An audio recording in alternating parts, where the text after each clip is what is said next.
मंडळी, नवीन टॅक्स रेजिममध्ये प्राप्तिकर विभागाने आपल्याला अनेक प्रकारच्या सवलती आणि वजावटी दिलेल्या आहेत, ज्यांचा उपयोग करून आपण आपल्या प्राप्तिकरामध्ये अक्षरशः लाखो रुपयांची बचत करू शकतो। पण ही बचत कशी करायची हे आपण बघणार आहोत आजच्या व्हिडिओमध्ये। तर सुरू करूया आजचा व्हिडिओ। मंडळी, आपल्या उत्पन्नाचे एकूण 5 प्रकार प्राप्तिकर खात्याने ठरवलेले आहेत। पहिला प्रकार आहे इन्कम फ्रॉम सॅलरी म्हणजे पगारातून मिळणारे उत्पन्न। दुसरा प्रकार आहे इन्कम फ्रॉम हाऊस प्रॉपर्टी म्हणजे घर भाड्यातून वगैरे मिळणारे उत्पन्न। तिसरा प्रकार आहे income from business and profession म्हणजे व्यवसायातून मिळणारे उत्पन्न। चौथा प्रकार आहे इन्कम फ्रॉम कॅपिटल गेन म्हणजे स्वतःच्या मालकीची एखादी मालमत्ता विकून मिळवलेलं उत्पन्न। यामध्ये जमीन, घर, सोनं, चांदी, शेअर्स इत्यादींचा समावेश होतो। आणि पाचवा प्रकार आहे इन्कम फ्रॉम अदर सोर्सेस म्हणजे वरील 4 प्रकारांशिवाय इतर कुठल्याही मार्गाने मिळवलेलं उत्पन्न। हे आहेत उत्पन्नाचे एकूण 5 प्रकार। यामधल्या ज्या मार्गाने आपल्याला उत्पन्न मिळत असेल त्या एका किंवा सर्व उत्पन्नांची बेरीज केल्यावर आपल्याला आपलं एकूण करपात्र उत्पन्न मिळतं। आता प्राप्तिकराची आकडेमोड करताना आधी या 5 प्रकारच्या उत्पन्नांचा तपशील तुम्हाला द्यावा लागतो आणि मग त्यातून अनेक प्रकारच्या सवलती आणि वजावटींची रक्कम कमी केली की आपलं एकूण करपात्र उत्पन्न अजून कमी होतं आणि मग उरतं निव्वळ करपात्र उत्पन्न, ज्यावर प्राप्तिकराची आकडेमोड टॅक्स स्लॅबनुसार केली जाते आणि त्यानंतर जो काही प्राप्तिकर होईल तो आपल्याला भरावा लागतो। मात्र आपलं उत्पन्न करमुक्त करण्यासाठी आपल्याला याच सवलती आणि वजावटींचा उपयोग करून आपल्या उत्पन्नाची रक्कम एका मर्यादेच्या खाली आणावी लागते। ही मर्यादा प्राप्तिकर विभागानेच ठरवून दिली आहे, म्हणजे आर्थिक वर्ष 2024-25 मध्ये 7 लाख आणि आता पुढील वर्षीपासून म्हणजे आर्थिक वर्ष 2025-26 पासून 12 लाख। तर या मर्यादेपेक्षा खाली आपल्या उत्पन्नाची रक्कम आपल्याला आणावी लागते, म्हणजे आपलं उत्पन्न करमुक्त होतं। उदाहरणार्थ, समजा आर्थिक वर्ष 24-25 मध्ये म्हणजे आत्ता जे चालू आर्थिक वर्ष आहे त्यामध्ये तुमचं उत्पन्न 8 लाख रुपये असेल तर तुम्हाला या सवलती आणि वजावटींचा उपयोग करून त्यातले 1 लाख रुपये कमी करावे लागतील, म्हणजे तुमचं उत्पन्न 7 लाख किंवा त्यापेक्षा कमी होईल आणि त्यावर तुम्हाला एकही रुपया प्राप्तिकर भरावा लागणार नाही, म्हणजेच ते उत्पन्न करमुक्त होईल। तर आता आपण बघूया की नवीन टॅक्स रेजिम अंतर्गत मिळणाऱ्या या सवलती आणि वजावटी काय काय आहेत। आधी आपण बघूया पगाराच्या उत्पन्नातून मिळणाऱ्या सवलती काय आहेत। मंडळी, नोकरी करणाऱ्या करदात्यांना जे काही वेगवेगळे भत्ते मिळतात त्यातील काही भत्त्यांवर नवीन टॅक्स रेजिम अंतर्गत प्राप्तिकरात सवलत दिली जाते। आता आपण बघूया कुठकुठल्या भत्त्यांवर ही सवलत दिली जाते। नंबर 1, दिव्यांग व्यक्तींना मिळणारा वाहतूक भत्ता। मंडळी, एखादी दिव्यांग व्यक्ती जर नोकरी करत असेल आणि कंपनीकडून त्यांना जर वाहतूक भत्ता मिळत असेल तर त्या रकमेवर नवीन टॅक्स रेजिम अंतर्गत पूर्णपणे सवलत दिली जाते। Number 2, conveyance allowance. अनेकदा ऑफिसकडून कर्मचाऱ्यांना ऑफिसला येण्या जाण्याचा खर्चसुद्धा दिला जातो, तर त्या रकमेवर सुद्धा प्राप्तिकरात नवीन टॅक्स रेजिम अंतर्गत सवलत दिली जाते। Number 3, daily allowance. अनेकदा ऑफिसच्या कामानिमित्त कर्मचाऱ्यांना दुसऱ्या एखाद्या ठिकाणी जावं लागतं, तर अशावेळी कंपनीकडून कर्मचाऱ्यांना काही प्रकारचे भत्ते दिले जातात, त्याला डेली अलाउन्सेस असं म्हणतात। यामध्ये बोर्डिंग किंवा राहण्याचा खर्च, जेवणाचा खर्च इत्यादी दिला जातो, तर त्यावर सुद्धा प्राप्तिकरात नवीन टॅक्स रेजिम अंतर्गत सवलत दिली जाते। उदाहरणार्थ, समजा तुम्हाला तुमची कंपनी पुण्याहून बेंगलोरला काही कामानिमित्त पाठवते, तर अशावेळी कंपनीकडून हे भत्ते तुम्हाला दिले जातात, ज्यावर नवीन टॅक्स रेजिम अंतर्गत प्राप्तिकरात सवलत दिली जाते। नंबर 4, टूर आणि ट्रान्सफर अलाउन्स। मोठमोठ्या कंपन्यांमध्ये मॅनेजर पदावर असणाऱ्या कर्मचाऱ्यांची बदली होते, त्यांना कुटुंबासकट संबंधित बदलीच्या गावी जावं लागतं, तर अशावेळी संबंधित कर्मचाऱ्यांना त्यांच्या कंपनीकडून या प्रकारचे अलाउन्स दिले जातात, ज्यावर नवीन टॅक्स रेजिम अंतर्गत प्राप्तिकरात सवलत दिली जाते। Number 5, perquisites for official purpose.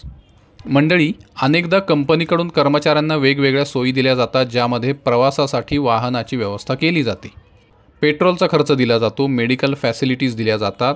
कर्मचाऱ्यांना कामानिमित्त परगावी जावं लागलं तर तिथं राहण्याची व्यवस्थासुद्धा कंपनीतर्फे केली जाते। या सगळ्याला परक्विजिट्स फॉर ऑफिशियल पर्पज असं म्हणतात, ज्यावर नवीन टॅक्स रेजिम अंतर्गत प्राप्तिकरामध्ये सवलत दिली जाते। तर आता आपण ज्या भत्त्यांची माहिती घेतली त्या सगळ्याचा कर्मचाऱ्याच्या सॅलरी स्लिपमध्ये समावेश केला जातो आणि मग त्या रकमेवर नवीन टॅक्स रेजिम अंतर्गत प्राप्तिकरात सवलत दिली जाते। याला एक्झम्पशन्स असं म्हणतात। याशिवाय नोकरी करणाऱ्यांना काही रिटायरमेंट बेनिफिटसुद्धा आहेत, ज्यावर नवीन टॅक्स रेजिम अंतर्गत प्राप्तिकरात सवलत दिली जाते। यामध्ये पहिलं बेनिफिट आहे व्हॉलंटरी रिटायरमेंट म्हणजे स्वेच्छानिवृत्ती। स्वेच्छानिवृत्ती घेतल्यास कर्मचाऱ्याला काही रक्कम मिळते, त्यावर जास्तीत जास्त 5 लाखांपर्यंत नवीन टॅक्स रेजिम अंतर्गत प्राप्तिकरात सवलत दिली जाते. म्हणजे 5 लाखांपेक्षा ही रक्कम जास्त असेल तर त्या जास्तीच्या रकमेवर मात्र तुम्हाला प्राप्तिकर भरावा लागेल आणि सवलत तुम्हाला 5 लाखांपर्यंतच दिली जाईल. दुसरं बेनिफिट आहे ग्रॅच्युइटी. ग्रॅच्युइटीच्या रकमेवर सुद्धा जास्तीत जास्त 20 लाखांपर्यंत नवीन टॅक्स रेजिम अंतर्गत प्राप्तिकरात सवलत दिली जाते. म्हणजे 20 लाखांपेक्षा जर ही रक्कम जास्त असेल तर त्या जास्तीच्या रकमेवर तुम्हाला प्राप्तिकर भरावा लागेल. तिसरं बेनिफिट आहे लिव्ह एनकॅशमेंट म्हणजे शिल्लक रजांवर मिळणारा मोबदला.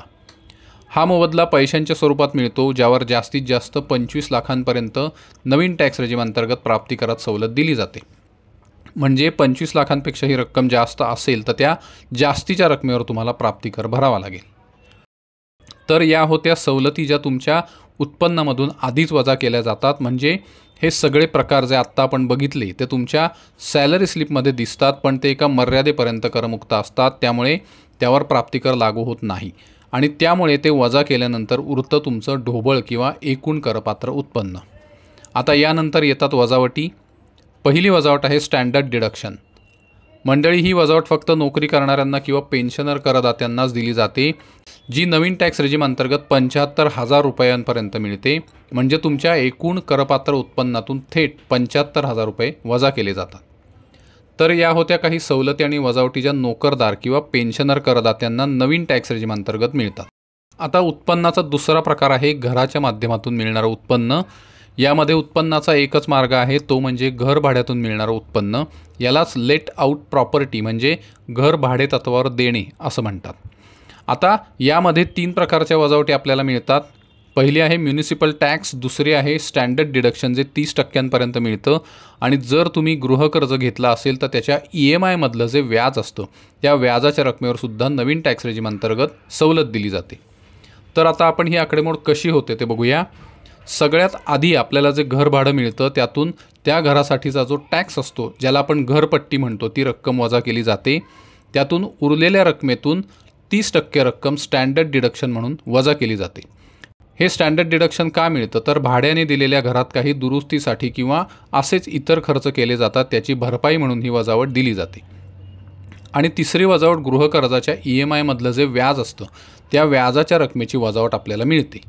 मात्र ही वजावट घरभाड्याच्या रकमेतून घरपट्टी आणि 30% स्टँडर्ड डिडक्शन कमी केल्यावर उरलेल्या रकमेएवढी मिळते. उदाहरणार्थ जर तुम्हाला घरभाड्यापोटी एका आर्थिक वर्षात 3 लाख रुपये मिळत असतील तर त्यातून पहिली घरपट्टी म्हणून 10,000 रुपये समजा वजा केले. आता उरले 2,90,000 रुपये.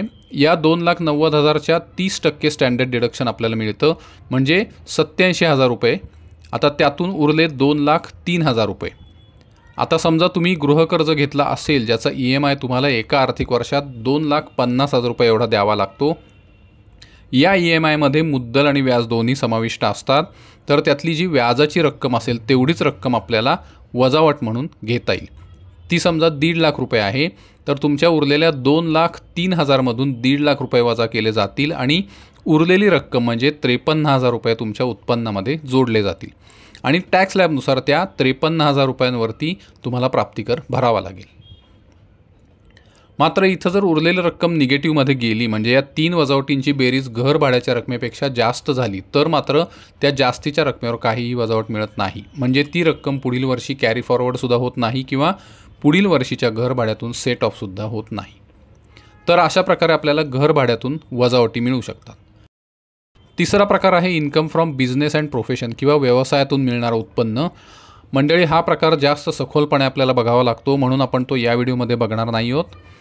चौथा प्रकार आहे इन्कम फ्रॉम कॅपिटल गेन म्हणजे स्वतःच्या मालकीची मालमत्ता विकून मिळालेलं उत्पन्न. यामध्ये जमीन, घर, सोनं, चांदी, शेअर्स इत्यादींचा समावेश होतो. हा प्रकारसुद्धा जास्त सखोलपणे बघावा लागतो म्हणून आपण तो सुद्धा या व्हिडिओमध्ये बघणार नाही आहोत. पाचवा प्रकार आहे इन्कम फ्रॉम अदर सोर्सेस म्हणजे वरील 4 प्रकारांशिवाय इतर कुठल्याही मार्गाने मिळालेलं उत्पन्न. यामध्ये पहिला प्रकार आहे फॅमिली पेन्शनवरील वजावट. फॅमिली पेन्शन म्हणजे जर कर्मचाऱ्याचा मृत्यू झाला तर त्या कर्मचाऱ्याच्या कुटुंबियांना कुटुंबाचा खर्च चालवण्यासाठी एक रक्कम पेन्शन म्हणून दिली जाते. त्याला फॅमिली पेन्शन असं म्हणतात. या फॅमिली पेन्शनच्या वजावटीसाठी एक नियम आहे की एका आर्थिक वर्षात मिळणाऱ्या फॅमिली पेन्शनमधील जास्तीत जास्त 25,000 किंवा 1/3 रक्कम यापैकी जे कमी असेल तेवढ्या रकमेची वजावट नवीन टॅक्स रेजिम अंतर्गत मिळू शकते। उदाहरणार्थ समजा एखाद्या कुटुंबाला फॅमिली पेन्शन एका आर्थिक वर्षात 2 लाख रुपये मिळते आहे, तर त्याच्या 1/3 म्हणजे 66,667 रुपये होतात। त्यामुळे या बाबतीत 25,000 रुपये एवढी वजावट नवीन टॅक्स रेजिम अंतर्गत मिळेल, कारण फॅमिली पेन्शनवरील वजावटीच्या नियमानुसार 25,000 किंवा फॅमिली पेन्शनच्या 1/3 रक्कम यापैकी जे कमी असेल तेवढ्या रकमेची वजावट नवीन टॅक्स रेजिम अंतर्गत मिळू शकते।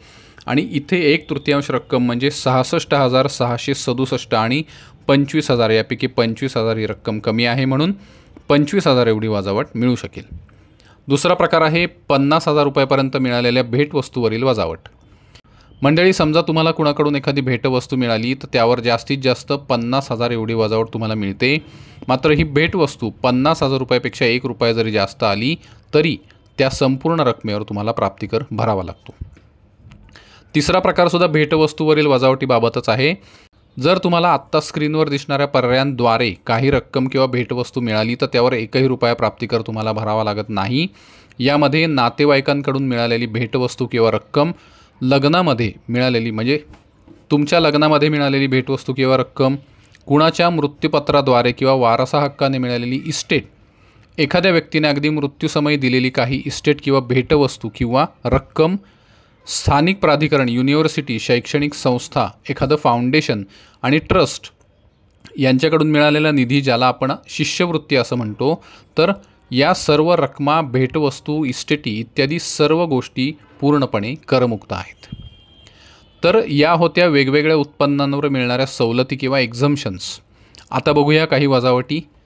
नंबर 1, NPS मध्ये केलेल्या गुंतवणुकीवरील वजावट। मंडळी, जर तुम्ही NPS मध्ये खातं सुरू केलं असेल आणि तुमच्या कंपनीकडून त्यात काही रक्कम भरली जात असेल तर त्या रकमेवर तुम्हाला प्राप्तिकरात वजावट दिली जाते। हा मुद्दा नीट लक्षात घ्या की तुम्ही NPS मध्ये जी रक्कम भरतात त्यावर तुम्हाला कुठलीही वजावट मिळत नाही, तर तुमच्या कंपनीकडून जी रक्कम तुमच्या NPS खात्यात भरली जाते त्यावर ही वजावट दिली जाते। ही वजावट आयकर कलम 80 CCD 2 अंतर्गत दिली जाते आणि या वजावटीची मर्यादा तुमच्या बेसिक सॅलरी अधिक डिअरनेस अलाउन्सच्या 14% एवढी देण्यात आली आहे।